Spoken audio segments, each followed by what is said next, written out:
Hello friend, welcome back to my YouTube channel study game. So friend, आज के topic में हम लोग भारतीय राज्य व्यवस्था विषय से संबंधित पंचायती राज व्यवस्था टॉपिक को समझेंगे और समझेंगे कि ये क्या होती है, साथ साथ इसकी शुरुआत कब हुई ये भी समझेंगे।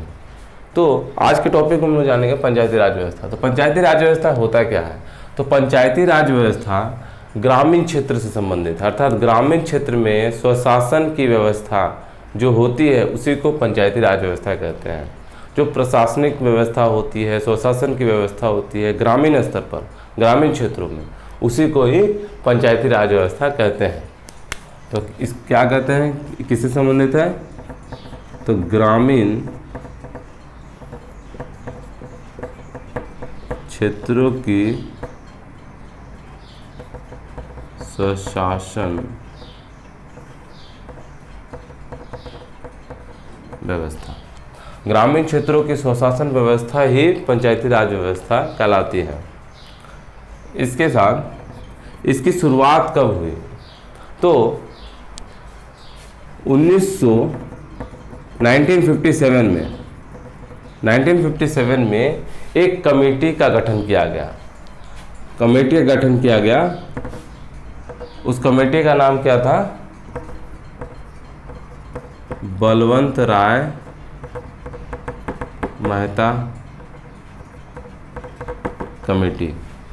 बलवंत राय मेहता कमेटी का गठन किया गया और इसके अध्यक्ष बलवंत राय मेहता कमेटी इसलिए रखा गया क्योंकि इस कमेटी की अध्यक्षता किसने की थी? तो बलवंत राय मेहता जी ने। मेहता कमेटी ने एक व्यवस्था, राज व्यवस्था का सुझाव दिया। किस तरह का सुझाव व्यवस्था? तो त्रिस्तरीय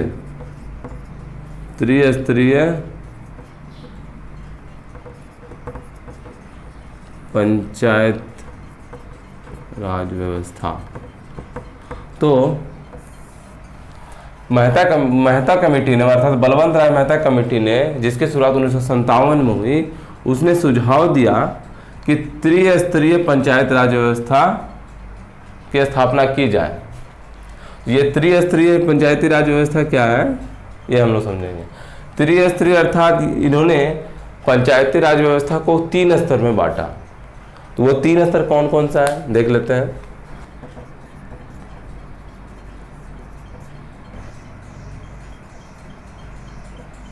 त्रिस्तरीय व्यवस्था, राज व्यवस्था कौन कौन से थे? एक ग्राम स्तर पर, दूसरा प्रखंड स्तर पर और तीसरा जिला स्तर पर। प्रखंड अर्थात पहला ग्राम स्तर पर जो कराया गया उसे ग्राम पंचायत कहा गया। प्रखंड स्तर पर जो गया वो पंचायत समिति और जिला स्तर पर जिला परिषद। तो मेहता समिति ने त्रिस्तरीय राज व्यवस्था का सुझाव दिया। कौन कौन? 3 स्तर पर बांटा उसने, ग्राम स्तर पर ग्राम पंचायत, प्रखंड स्तर पर पंचायत समिति और जिला स्तर पर जिला परिषद। इन्होंने ये किया। अब ये त्रिस्तरीय व्यवस्था का सुझाव देने के बाद इसकी शुरुआत कब की गई और कहाँ हुआ ये देख लेते हैं हम लोग। स्टार्टिंग, शुरुआत 2 अक्टूबर 1959 को उस समय के प्रधानमंत्री था हमारे देश के प्रथम प्रधानमंत्री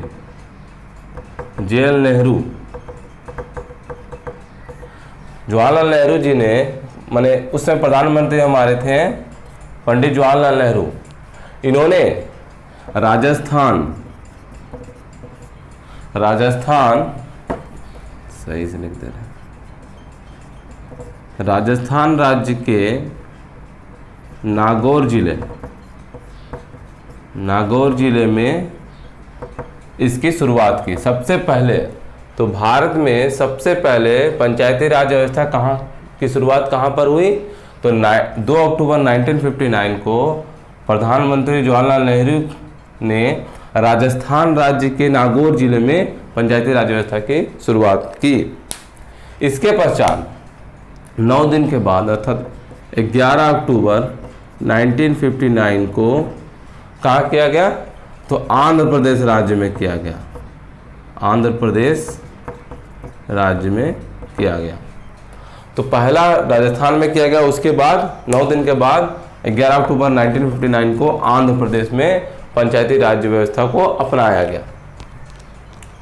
इसके बाद हम लोग देखते हैं कि पंचायती राज व्यवस्था को संवैधानिक मान्यता कब दी गई। तो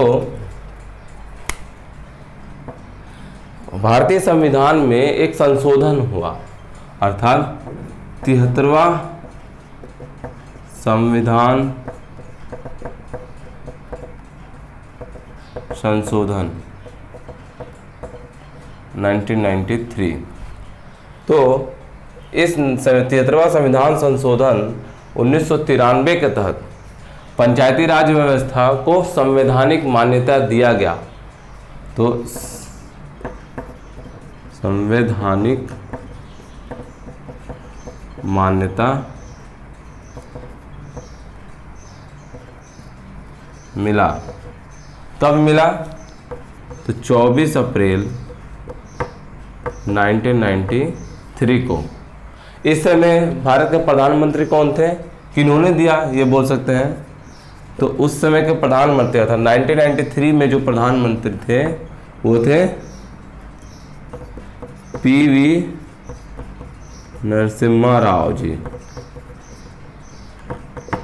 ठीक है, पीवी नरसिम्हा राव उस समय के प्रधानमंत्री थे। उन्होंने 24 अप्रैल 1993 को 73वां संविधान संशोधन अधिनियम लागू किया और उसमें संवैधानिक मान्यता मिला किसको? पंचायती राज व्यवस्था को। ठीक है, अब इस 73वां संविधान संशोधन के तहत क्या क्या और सुधार किए गए ये देख लेते हैं हम लोग। तो इसके तहत भारतीय संविधान में भाग 9 को जोड़ा गया। ठीक है, भाग 9 को जोड़ा गया जो किससे संबंधित था? पंचायती राज व्यवस्था से। उसके बाद क्या किया गया? अनुसूची 11 इसको भी जोड़ा गया। तो 73वां संविधान संशोधन के तहत भाग 9 को, भारतीय संविधान में भाग 9 को जोड़ा गया, साथ साथ अनुसूची 11 को भी जोड़ा गया। ये दोनों किससे संबंधित थे? पंचायती राज व्यवस्था से। और साथ साथ अनुच्छेद 243 का क से लेकर ए से लेकर ओ तक, अर्थात क से लेकर न तक के अंतर्गत पंचायती राज व्यवस्था का प्रावधान किया गया। किसका? पंचायती राज व्यवस्था का प्रावधान किया गया। ठीक है, तो 73वां संविधान संशोधन में के तहत क्या क्या हुआ? भाग 9 को जोड़ा गया, साथ साथ अनुसूची 11 को जोड़ा गया। उसके बाद अनुच्छेद 243 का क से लेकर 9 तक के अंतर्गत पंचायती राज व्यवस्था का प्रावधान किया गया। इसके अलावा और क्या हुआ 73वें संविधान संशोधन के तहत? पंचायतों का कार्यकाल क्या किया गया? 5 वर्ष निश्चित किया गया। ठीक है, 73वां संविधान संशोधन के तहत पंचायतों का जो कार्यकाल रखा गया ना वो 5 साल निश्चित किया गया। इसके अलावा क्या किया कि आरक्षण, मतलब पंचायतों में अर्थात सभी पंचायतों में महिलाओं, अनुसूचित जाति, जनजाति, ठीक है, इन सबों को आरक्षण का प्रावधान किया गया। ठीक है, प्रावधान किया गया। तो पहला क्या हुआ? भाग 9 को जोड़ा गया, साथ साथ अनुसूची 11 को जोड़ा गया। फिर अनुच्छेद 243 का क से लेकर 9 तक में पंचायती राज व्यवस्था में जो उसमें उसका प्रावधान किया गया, उसी में रिलेटेड अंतर्गत जोड़ा गया। साथ साथ पंचायतों का जो कार्यकाल 5 वर्षों का था, कार्यकाल 5 वर्ष तक निश्चित किया गया कि 5 वर्ष तक कार्यकाल रहेगा। और साथ में महिलाओं, अनुसूचित जाति जनजाति का आरक्षण का प्रावधान किया गया सभी पंचायतों में। ठीक है। इसके बाद एक इम्पोर्टेंट क्वेश्चन बनता है कि 73वां संविधान संशोधन के तहत जब हमारा पंचायती राज व्यवस्था को संवैधानिक मान्यता प्रदान प्राप्त हो गया, उसके बाद वो प्रथम राज्य कौन सा था जिसने पंचायती राज व्यवस्था को लागू किया अपने राज्य में? तो वो कौन था? कर्नाटक। कर्नाटक राज्य पहला राज्य था। 73वां संविधान संशोधन के बाद पहला राज्य वो था, कर्नाटक राज्य था, जिसने पंचायती राज व्यवस्था को अपने राज्य में लागू किया। ठीक है। ऐसे बोला जाए पहले तो राजस्थान, आंध्र प्रदेश वो दोनों हो गया, लेकिन संवैधानिक मान्यता मिलने के बाद पहला राज्य कौन था? तो कर्नाटक था। इसके बाद देख लेते हैं हम लोग आरक्षण की बात जो हुई। तो जो आरक्षण की बात थी ना, उसमें महिलाओं के आरक्षण, ठीक है, महिलाओं के आरक्षण के बाद क्या कही गई कि 243 का डी अनुच्छेद, अनुच्छेद 243 के डी के अनुसार सभी पंचायतों में, ठीक है, पंचायतों में महिलाओं का जो आरक्षण की जो दर रखी गई वो 1/3 रखे, 1 का तीसरा भाग अर्थात 33% रखा गया आरक्षण। ठीक है। 243 का डी के अनुसार अनुच्छेद महिलाओं का आरक्षण पंचायतों में कितना रखा गया? 1/3 अर्थात 33% रखा गया। लेकिन अगस्त 2009 के बाद ये जो 30% था ना, इसको बढ़ाकर 50% कर दिया गया, अर्थात 1/3 भाग, हाफ भाग। ठीक है। तो वह 50% महिलाओं का आरक्षण रख दिया गया। माने कैबिनेट में इसकी मंजूरी प्राप्त हो गई कि अब से पंचायतों में जो महिलाओं का जो भागीदारी थी वो 33% थी, अब उसको बढ़ाकर 50% कर दिया गया। तो अब से 50% रहेगी महिलाओं के आरक्षण। इससे 4 राज्य थे जिसने 50% अर्थात 50% आरक्षण दिए थे। कौन कौन? तो पहला हिमाचल प्रदेश, दूसरा मध्य प्रदेश, तीसरा बिहार और 4th उत्तराखंड। ठीक है, उत्तराखंड। तो 50% देने में 4 राज्य थे, हिमाचल प्रदेश, मध्य प्रदेश, बिहार और उत्तराखंड। और इन सबों में सबसे पहला राज्य, क्वेश्चन आता है कि सबसे पहला राज्य, वो प्रथम राज्य कौन है जो पंचायतों में महिलाओं को 50% अर्थात 50% आरक्षण देने वाला प्रथम राज्य बना? तो वो कौन है? वो है बिहार। बिहार राज्य फर्स्ट राज्य है ये जिसने महिलाओं को 50% का आरक्षण देने वाला प्रथम राज्य बना, बिहार। इसके बाद हम लोग देख लेते हैं मेहता कमेटी ने जो त्रिस्तरीय स्वरूप बनाए थे उसके बारे में हम देख लेते हैं। त्रिस्तरीय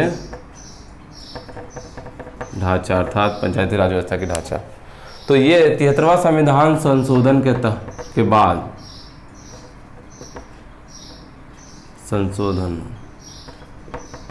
संविधान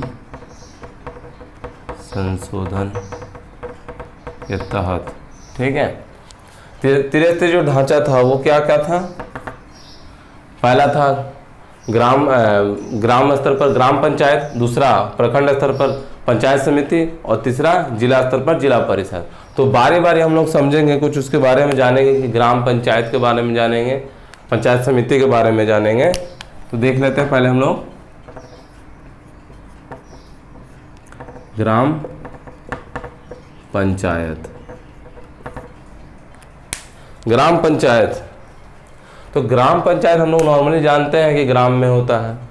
तो इसमें क्या कहा गया कि जो ग्राम पंचायत के जो सदस्य होते हैं ना, वो ग्राम सभा के ही से ही चुने जाते हैं। तो ग्राम पंचायत के सदस्य ग्राम सभा से ही चुने जाते हैं। ठीक है, ग्राम पंचायत के जो सदस्य हैं वो ग्राम सभा से ही चुने जाते हैं, पहला। दूसरा देख लेते हैं, ग्राम सभा के सदस्य बनने की मिनिमम एज क्या है। तो ग्राम पंचायत के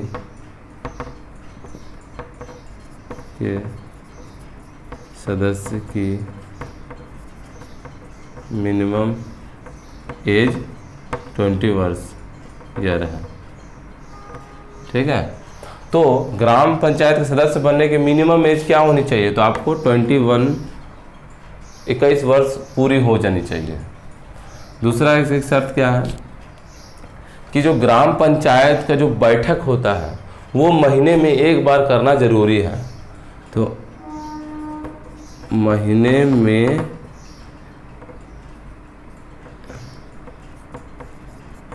एक बार बैठक आवश्यक है। ठीक है, आवश्यक है, महीने में एक बार आवश्यक होता है। और चौथा है, इस बैठक की अध्यक्षता कौन करता है, इसका प्रमुख कौन होता है। अर्थात ग्राम पंचायत के प्रमुख कौन होते हैं, तो सरपंच होते हैं, सरपंच या मुखिया। ठीक है, तो महीने में एक बार बैठक होना आवश्यक, कराना आवश्यक होता है। उसके बैठक की अध्यक्षता कौन करते हैं, तो सरपंच या मुखिया करते हैं, क्योंकि वही प्रमुख होते हैं। साथ साथ इसमें सदस्य, अगर उसके सदस्य बनने की इच्छा है, आपको उम्मीदवार बनने की इच्छा है, तो आपकी एज मिनिमम कितनी होनी चाहिए, तो 21 वर्ष होनी चाहिए। और ये इसका जो सदस्यों का जो चुने कहाँ से चुने जाते हैं, तो ग्राम सभा से ही चुने जाते हैं। तो ये है ग्राम पंचायत से संबंधित। अब हम लोग देख लेते हैं पंचायत समिति। पंचायत यह क्या है, पंचायती राज व्यवस्था का मध्यवर्ती स्तर होता है। यह क्या होता है, पहला पंचायती राज व्यवस्था का मध्यवर्ती स्तर है। ठीक है, क्योंकि सबसे नीचे ग्राम पंचायत, उसके ऊपर माने पंचायत समिति, उसके ऊपर जिला परिषद, तो ये बीच में है। तो कहीं ना कहीं ये पंचायती राज व्यवस्था जो पढ़ रहे हैं हम लोग, उसकी व्यवस्था के मध्यवर्ती स्तर है। ठीक है, दूसरा देख लेते हैं कि दूसरा पंचायती राज व्यवस्था के जो प्रमुख प्रशासनिक अधिकारी कौन होते हैं, तो मुख्य प्रशासनिक अधिकारी कौन होते हैं, तो बीडीओ होते हैं। बीडीओ क्या है, ये प्रखंड विकास अधिकारी। ठीक है, ये होते हैं प्रमुख उनके। थर्ड देख लेते हैं हम लोग। थर्ड में क्या है कि जो ग्राम पंचायत के प्रमुख इसके सदस्य होते हैं, अर्थात पंचायत समिति के सदस्य होते हैं। ठीक है, ये है गया पंचायत समिति। पंचायत समिति के अंदर क्या है, तो ये मध्यवर्ती स्तर होता है, पंचायती राज व्यवस्था का मध्यवर्ती स्तर होता है। इसके जो प्रमुख प्रशासनिक अधिकारी होते हैं वो प्रखंड विकास अधिकारी अर्थात बीडीओ होते हैं। और ग्राम पंचायत के जो प्रमुख सरपंच होते हैं, मुखिया होते हैं, वो पंचायत समिति के सदस्य होते हैं। ठीक है, अब नेक्स्ट देख लेते हैं हम लोग जिला परिषद। तीसरा है जिला परिषद। जिला परिषद ये राज्य सरकार और ग्रामीण क्षेत्रों के जो स्वशासन व्यवस्था है इसके बीच ये मध्य कड़ी का काम करता है, अर्थात ग्रामीण स्वशासन जो संस्थाएं हैं, संस्था तथा राज्य सरकार के बीच कड़ी का काम करता है। अर्थात ये ग्रामीण क्षेत्र अर्थात ग्राम स्तर से लेकर राज्य स्तर के बीच ये बीच कहीं ना कहीं ये कड़ी का काम करता है जिला परिषद। दूसरा क्या होगा, जो पंचायत समिति के प्रमुख जो होते हैं जैसे बीडीओ होते हैं वो लोकसभा सदस्य, राज्य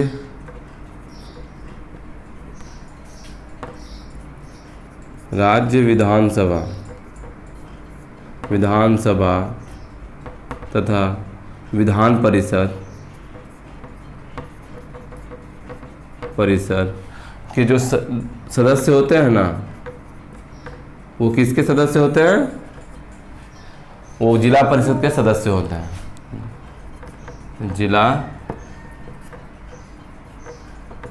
जिला परिषद के सदस्य होते हैं। ठीक है, तो इसमें क्या है कि ग्रामीण स्वशासन संस्था तथा अर्थात ग्रामीण स्तर में जो स्वशासन की व्यवस्था है उनके तथा राज्य सरकार के बीच ये कड़ी का काम करते हैं जिला परिषद।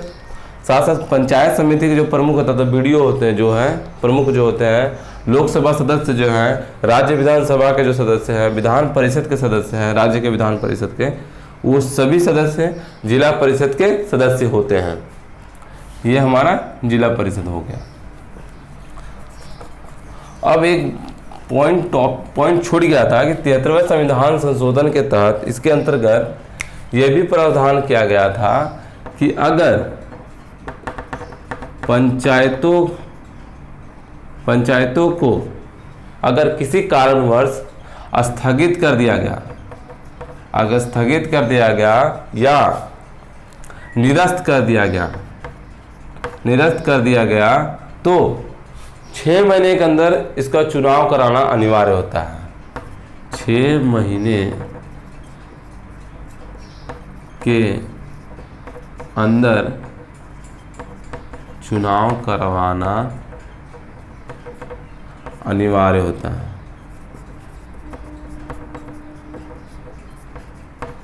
ठीक है, 73वें संविधान संशोधन के तहत ही यह प्रावधान किया गया कि पंचायतों को अगर किसी कारणवश स्थगित कर दिया गया पंचायत को या निरस्त कर दिया गया तो 6 महीने के अंदर उसका फिर से चुनाव कराना अनिवार्य है। ठीक है, और एक बात इसमें है कि 73वें संविधान संशोधन के ही तहत अनुच्छेद 243 का टी नहीं ट के अंतर्गत पंचायती राज व्यवस्था के लिए चुनाव के लिए एक राज्य निर्वाचन आयोग का गठन किया जाएगा। इसका भी प्रावधान किया गया। किसका किया गया? राज्य निर्वाचन आयोग का प्रावधान किया गया। अनुच्छेद 243 का ट इसके अंतर्गत एक प्रावधान किया गया कि राज्य में राज्य निर्वाचन आयोग होगा जिसके तहत पंचायतों में जो चुनाव होते हैं उसका चुनाव हो सके, उसकी देखरेख उसका चुनाव निर्वाचन आयोग द्वारा किया जा सके। ठीक है, इसके बाद हम लोग देख लेते हैं कि जो त्रिस्तरीय जो ढांचा दिया गया था मेहता कमेटी के द्वारा, इसके अलावा और कितने स्तर के व्यवस्थाएं को अपनाया गया था और किस किस राज्य में है। तो पहला है एक स्तरीय राज्य व्यवस्था, पंचायती राज व्यवस्था, ठीक है। दूसरा दो स्तरीय व्यवस्था, पंचायती राज व्यवस्था। तीसरा है जो हम लोग जान ही रहे हैं, त्रिस्तरीय व्यवस्था। और फोर्थ है 4 स्तरीय व्यवस्था, ठीक है। तो किस किस राज्य में है? एक स्तरीय जो है ना वो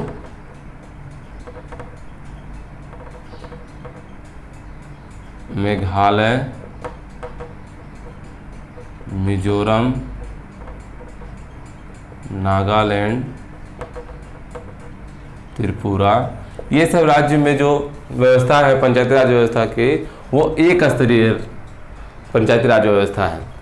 दो स्तरीय किस में है? तो मध्य प्रदेश, असम और भी कुछ राज्य हैं जिसमें है। तो मध्य प्रदेश, असम में जो पंचायती राज व्यवस्था है वो 2 स्तरीय राज्य व्यवस्था है, पंचायती राज व्यवस्था है। त्रिस्तरीय में क्या है?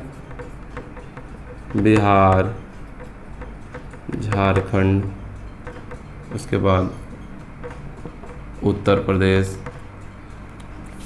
उसके बाद मान लीजिए आंध्र प्रदेश और भी जो देश है जो मुख्यतः अधिक मान्यता त्रिस्तरीय को ही दिया गया। तो ये सब राज्य में त्रिस्तरीय व्यवस्था अपनाई गई। और 4 स्तरीय जो व्यवस्था है पंचायती राज व्यवस्था, इकलौते एक ही राज्य में अपनाया गया, वो है पश्चिम बंगाल। ये पश्चिम बंगाल इकलौता राज्य है जहां पर 4 स्तरीय पंचायती राज व्यवस्था को अपनाया गया है, ठीक है। अब समय समय पर क्या है, समय समय पर जो पंचायती राज व्यवस्था जो अपनाया गया राज्य में, तो समय समय पर इसमें सुधार के लिए अनेक जो अपना संशोधन है या कमेटी का गठन किया है। कुछ कमेटी का गठन किया गया पंचायती राज व्यवस्था के सुधार हेतु और कुछ संशोधन भी किए गए। तो उसके बारे में हम लोग कौन कौन से कमेटी का अपनाया, माने कौन कौन से कमेटी की स्थापना की गई और साथ साथ कौन कौन से संविधान संशोधन किए गए, उसमें एक नज़र देख लेते हैं हम लोग। तो पहला जो कमेटी का गठन किया गया वो तो हम लोग को पता है, बलवंत राय मेहता कमेटी। इसकी शुरुआत कब की गई, इसका गठन कब किया गया? 1957 में, ठीक है। दूसरा हम लोग देख लेते हैं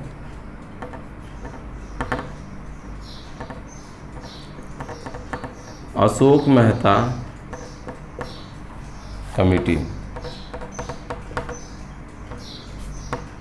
इसकी शुरुआत कब की गई? 1977 में। इन्होंने 2 स्तरीय दिया था, जो स्वरूप दिया था इन्होंने क्या दिया था? 2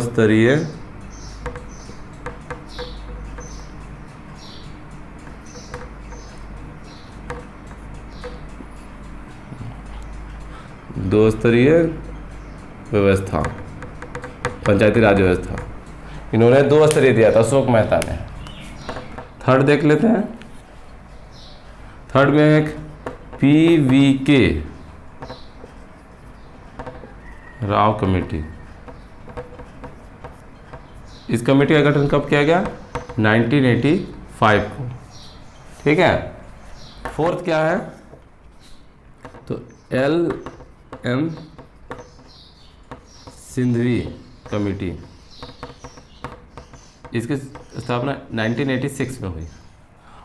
इसके अलावा जो संशोधन किए गए, संशोधन कौन कौन से थे?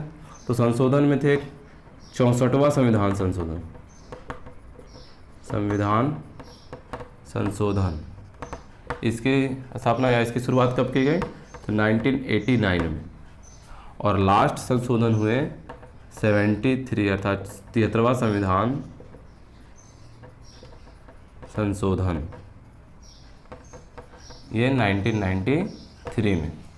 तो ये कुछ प्रमुख कमेटियाँ थी और संशोधन थे जो पंचायती राज व्यवस्था को के सुधार हेतु बनाया गया। तो आज का वीडियो यहीं तक रहा। तो आज के वीडियो आपको कैसा लगा प्लीज़ कमेंट बॉक्स में लिखना ना भूलें। और अगर मेरा वीडियो आपको अच्छा लगा तो प्लीज़ लाइक करें, अपने दोस्तों में शेयर करें और मेरे चैनल स्टडी ज्ञान को सब्सक्राइब करें। Thank you.